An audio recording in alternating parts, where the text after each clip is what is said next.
अगर आप ये जानना चाहते हो कि कम कीमत पर एक परफेक्ट स्मार्टफोन कैसे खरीदना है तो आज का टेक टॉक वीडियो आपके लिए। बिकॉज आजकल हर हफ्ते नए नए फोन्स लॉन्च हो रहे हैं और ऐसे में कस्टमर्स यानी कि हम और आप कंफ्यूज हो जाते हैं और समझ नहीं पाते कि हमारे लिए कौन सा फोन बेस्ट रहेगा। हर फोन्स के कई कई रिव्यूज देखने पड़ते हैं, चेक करने पड़ते हैं और फिर भी डिसाइड करना बड़ा मुश्किल हो जाता है। साथ ही कंपनियां बड़े खेल करती हैं आपको अपने जाल में फंसाने के लिए। कई कई तरीके इस्तेमाल किए जाते हैं, नए नए तरीके, लाइक पुराने मॉडल्स में थोड़े हार्डवेयर चेंजेस कर दिए जाएंगे, उसको नया बना दिया जाएगा और फिर आपसे कहा जाएगा कि भाई अब ये नया फोन है, पुराना छोड़ दो। और फिर हमें लगता है कि भाई अगर एक हफ्ते रुक जाते या 1-2 महीने रुक जाते तो शायद अच्छा फोन मिल जाता, लेकिन एक बार ले लिया तो भाई फोन ले लिया। लेकिन अब आप नए फोन ढूंढते वक्त कभी भी कंफ्यूज नहीं होंगे, कभी भी मुश्किल में नहीं पड़ेंगे, क्योंकि आज मैं आपको बता रहा हूं वो बातें, वो टिप्स जिनके जरिए आप बिना पैसा बर्बाद किए 10 से 15 हजार रुपए में एक परफेक्ट स्मार्टफोन खरीद पाएंगे। सो फोन खरीदते वक्त जो सबसे इंपॉर्टेंट चीज, सबसे पहली बात आपको कंसिडर करनी है वो है उसका प्रोसेसर। आई नो आप कहोगे कि भाई हम तो कैमरा और रैम देखते हैं, लेकिन उसकी बात आपसे करूंगा आगे। प्रोसेसर की बात सबसे पहले इसलिए कर रहा हूं क्योंकि प्रोसेसर किसी भी फोन का सबसे इंपॉर्टेंट पार्ट होता है। अगर प्रोसेसर अच्छा है तो फोन लैग नहीं करता, अटकता नहीं है, फोटोज भी अच्छे लेता है। यस, प्रोसेसर पर ही कैमरा कैपेबिलिटीज भी किसी भी फोन की डिपेंड करती हैं। और अगर प्रोसेसर आपके फोन का अच्छा नहीं है तो फोन हैंग करता है, लैग करता है और गेम खेलते वक्त आपको एक्सपीरियंस अच्छा नहीं मिलता है।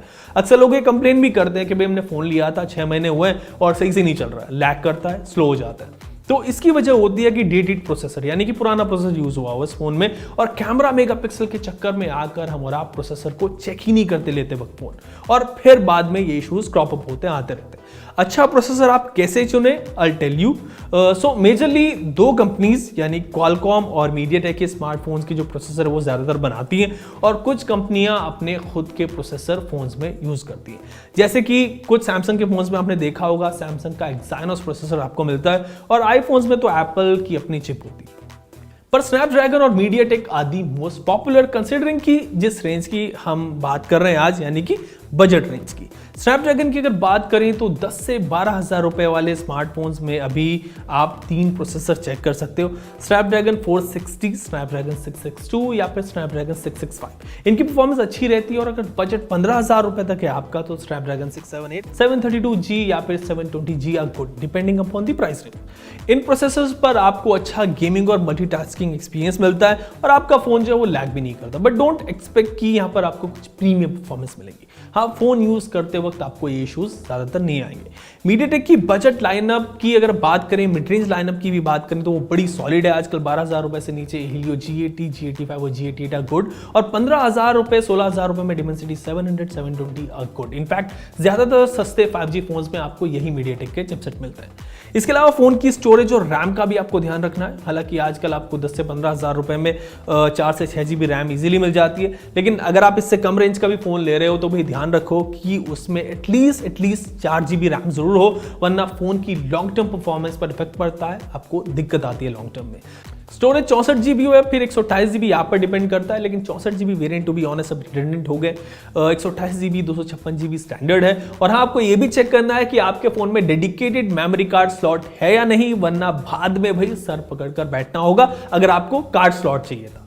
अब सबसे इंपॉर्टेंट फीचर के बाद बात करते हैं सबसे इंपॉर्टेंट फीचर यानी कि आपके फोन के कैमरा की। आजकल हर किसी को चाहिए एक ऐसा स्मार्टफोन जिसका कैमरा सबसे अच्छा हो और साथ ही साथ ज्यादा मेगापिक्सल का भी हो। 64 और 32 या 32 से 64 मेगापिक्सल कैमराज लोगों के लिए पुरानी बात हो गई है। 108 मेगापिक्सल का जमाना आ गया। लेकिन अगर आपको एक कैमरा सेंट्रिक स्मार्टफोन की तलाश है, अच्छे फोटोज खींचने वाला फोन चाहिए, तो भी आप कैमरा मेगापिक्सल की रेस में मत पड़ना। कंपनियां जो है वो आपको हायर मेगापिक्सल कैमरा की रेस में लगा कर रखना चाहती हैं और इसी रेस में लगाकर अपने फोन बेचती रहती है और हम जो है वो फोन खरीदे जाते हैं। So don't do this. Megapixel से ज्यादा आप camera lens, camera sensor size और अपर्चर डिटेल्स को चेक करना वो ज्यादा इंपॉर्टेंट होता है। इसके अलावा आप ये भी चेक करना कि कैमरे में डेडिकेटेड नाइट मोड का ऑप्शन आपको मिलता है या नहीं मिलता। ऐसे ही वीडियोस में स्टेबलाइजेशन फीचर भी चेक करना होगा। अगर आपके फोन में इमेज स्टेबलाइजेशन फीचर होगा तो रिकॉर्ड की गई वीडियो शेकी नहीं होंगी, फोटोज भी आपके जो है वो अच्छे आएंगे। इसके अलावा मैक्रो लेंस जो कि क्लोज शॉट्स के लिए यूज होता है वो कैसा है ये भी आपको देखना होगा।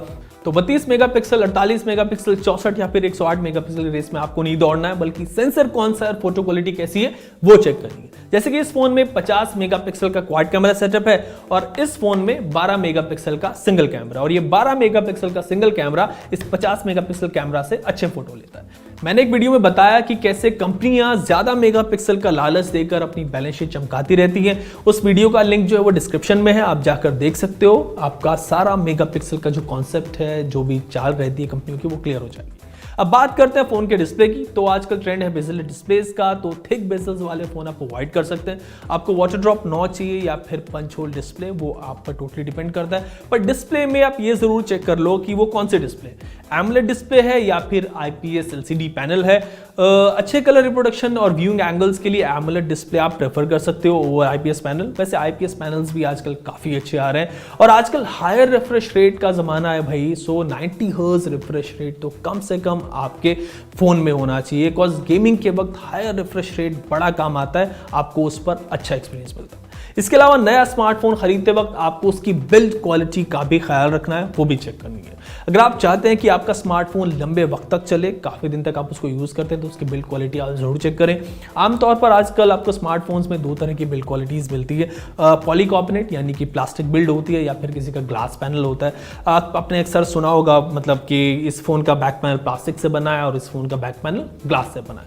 सिमिलरली फोन का फ्रेम जो बीच में होता है बैक पैनल और डिस्प्ले के, वो भी या तो प्लास्टिक से बना होगा या फिर मेटल का। वैसे प्लास्टिक और ग्लास पैनल्स के अपने अपने अलग अलग फायदे और नुकसान होते हैं। अगर किसी फोन की बॉडी प्लास्टिक की है तो वो गिरने पर इजीली टूटता नहीं है, मतलब टूट जाता है लेकिन उसकी चांसेस कम होते हैं कंपेयर टू ग्लास पैनल, और अगर टूट भी जाता है तो कम पैसों में चेंज हो जाता है। पर प्लास्टिक पैनल्स पर स्क्रैचेस जल्दी आते हैं और ये थोड़ा कम प्रीमियम लगते हैं कंपेयर टू ग्लास पैक।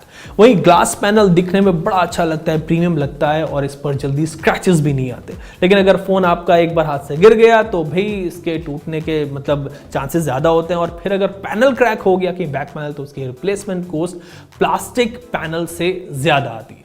पर अगर आप चाहते हैं कि आपका फोन लंबा चले और दिखने में जो है वो काफी प्रीमियम लगे, तो आप ग्लास बॉडी वाले फोन्स कंसीडर कर सकते हो और उसके ऊपर आप प्लास्टिक केस यूज कर सकते हो, मतलब कोई इशू नहीं आएगा।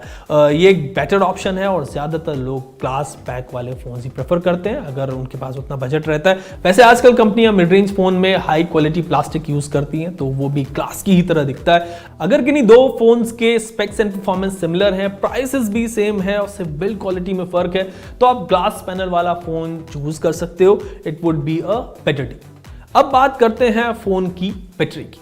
अगर फोन की बैटरी केपेबल नहीं है तो भाई उस फोन को आप लेकर क्या करोगे। आजकल हम और आप जो है वो स्मार्टफोन पर ज्यादा काम करते हैं, तो बैटरी जो है वो बड़ी जल्दी ड्रेन हो जाती है, जितनी भी ज्यादा हो उतनी कम पड़ जाती है। पर आई वुड से कि आपके फोन में कम से कम 4500 mAh या फिर 5000 mAh की बैटरी होनी चाहिए, ताकि आपका फोन एक दिन का बैकअप जरूर दे दे। साथ ही फास्ट चार्जिंग सपोर्ट भी होना चाहिए और वो फास्ट चार्जर जो है वो आपको बॉक्स के अंदर मिलना चाहिए। अक्सर ऐसा होता है कि फोन में फास्ट चार्जिंग सपोर्ट तो होता है, लेकिन कंपनियां बॉक्स पे नॉर्मल चार्जर आपको दे देती है और फास्ट चार्जर आपको बाहर से लेना पड़ता है। सो इसका भी ध्यान रखना है कि चार्जर आपको इनबॉक्स मिल रहा है फास्ट चार्जर। और एक आखिरी बात जो हम सब इग्नोर कर देते हैं वो ये कि जो फोन आप लेने वाले हैं उसका सर्विस सेंटर आपकी सिटी में है या नहीं, वो भी आपको चेक करना है आफ्टर सेल सर्विस के लिए। सो अगर आप इन सब बातों का ध्यान रखेंगे तो अपने लिए आप एक परफेक्ट स्मार्टफोन बड़ी आसानी से चुन पाएंगे। इस वीडियो को आप अपने दोस्तों या फिर उन लोगों के साथ भी शेयर कर सकते हो जो नया फोन लेने चाह रहे हैं, लेने के बारे में सोच रहे हैं। पर उससे पहले आप कमेंट सेक्शन में मुझे ये जरूर बताना कि ये वीडियो आपको कितना हेल्पफुल लगा, और अगर आपके पास कोई सवाल हो किसी भी मोबाइल फोन से रिलेटेड या फिर लैपटॉप से रिलेटेड, टेक्नोलॉजी से related, you can ask that to in comment section. Thanks for watching this video, keep watching uncut.